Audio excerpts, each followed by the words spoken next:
Today we're going to check out Nosferatu on 4K UHD. I'm not here to talk about how good or bad the movie is, I'm just going to share some of my thoughts on the audio and video quality. Now let's go over a few tech specs. The movie was shot on film. It's got a 4K DI. It's rated R. Runtime is 132 minutes.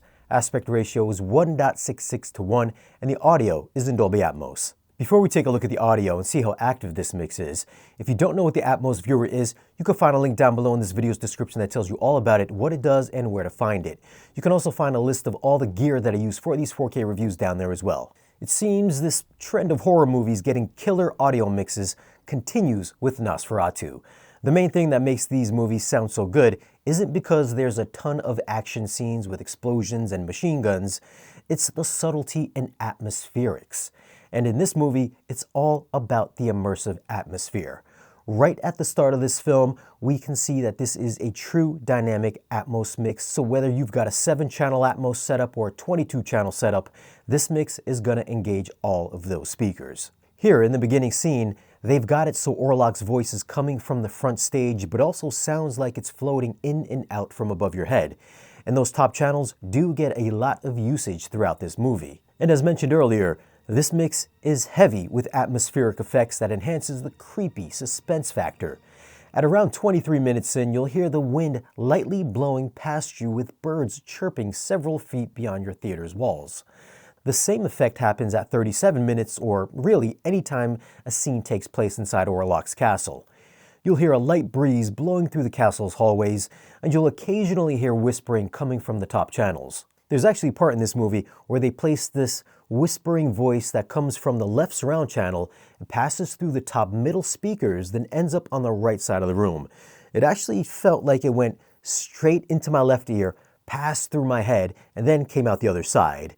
It almost felt like I had headphones on. I'm not sure if it was because I was perfectly aligned in my seat in that particular moment, but it is one of the coolest things that I've ever heard in my theater yet.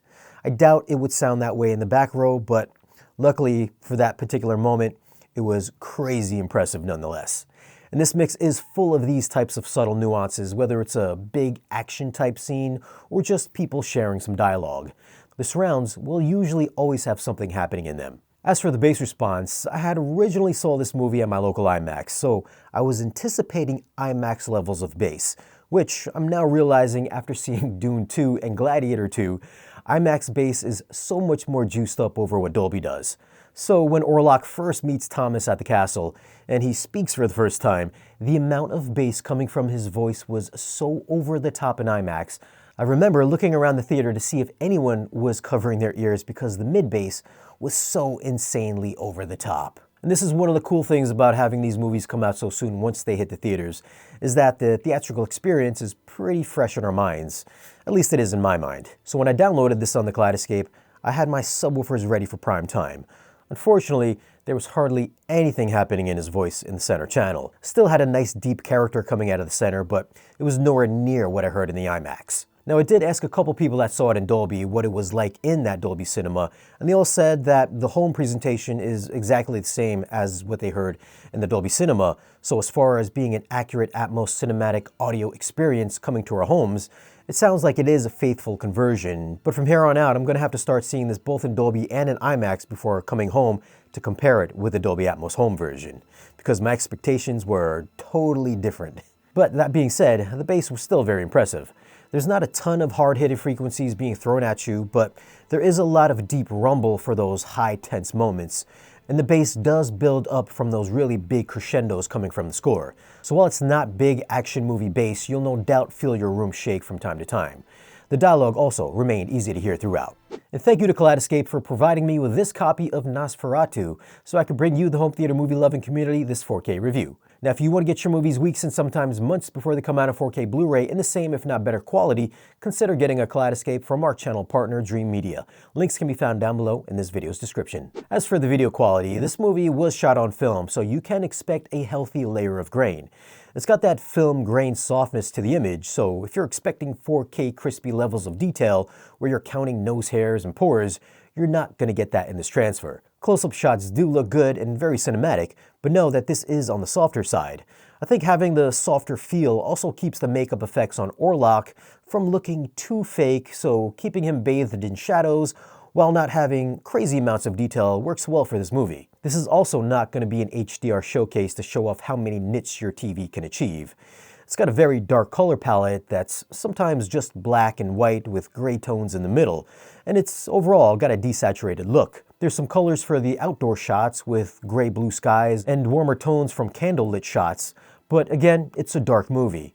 Having HDR does help out with some of those very low-level shadow details, so while Orlok is being overpowered by the fireplace behind him, he doesn't totally get crushed in this particular scene. Now, there are times where there is so much black it lacks any detail, which I'm sure is by design, and I can see how some lower-end displays might struggle with capturing black level detail throughout this movie, so it might make these particular scenes look kind of muddy.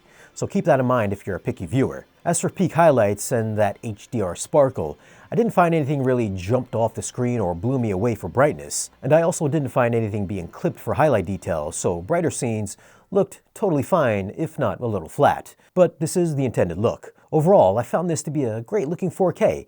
It's not an HDR showcase by any means, but if you want that faithful cinematic filmic presentation, then this film should make you very happy. I'm gonna go with an 8.8 for video. Coming from Wolfman, which I just reviewed and gave a 9.8 for audio, I think this one is just as good. The soundstage is huge and very detailed with some very active top channel usage. Bass sounded fantastic, and it's an overall winner.